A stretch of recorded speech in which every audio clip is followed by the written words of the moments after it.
इस क्वेश्चन में हमें दो लिस्ट गिवन है, ठीक ना, उन्हें आपस में मैच करना है, लिस्ट 1 और लिस्ट 2 को। लिस्ट 1 में दे रखा है spectral lines of hydrogen for transition, इधर ट्रांजिशन दे रखा है, ठीक, और उससे जो वेवलेंथ निकली है, जो वेवलेंथ एमिट हुई है उसके बारे में वो ये इधर दे रखी है, ठीक ना। तो अब देखो पहला ट्रांजिशन कह रहा है n इक्वल टू 2 से n इक्वल टू 3, तो ये longest wavelength of Barmer series हो गई। ये सारी जो ट्रांजिशंस दे रखी है वो बार्मर सीरीज की दे रखी है, ठीक। तो लॉन्गेस्ट वेवलेंथ जो होती है ना बार्मर सीरीज की, तो ये तो मुझे हमेशा से याद है, वो होती है 6563 एंगस्ट्रॉम, यानी नैनोमीटर में 656.3, ठीक ना, 656.3 नैनोमीटर, ठीक ना। अब बस मैं ये हो जाने तो फिर मैं आ रहा हूँ, ठीक है। हाँ मैं खेलता हूँ आपके साथ, मैं खेल रहा हूँ।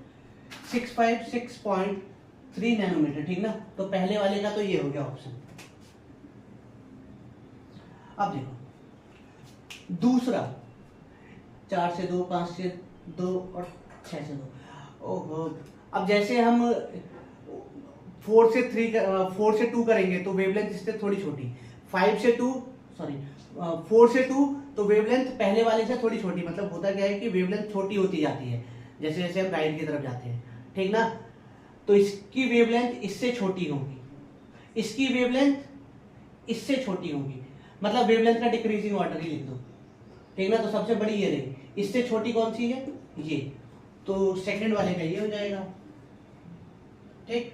अब इससे छोटी ये, और फिर फोर्थ वाले की सबसे छोटी। तो ए का थर्ड, बी का फोर्थ, ए का थर्ड, बी का फोर्थ, ए का थर्ड, बी का फोर्थ, पहला ही ऑप्शन आता है। सी का सेकंड और डी का फर्स्ट, ऑप्शन ए। क्लियर।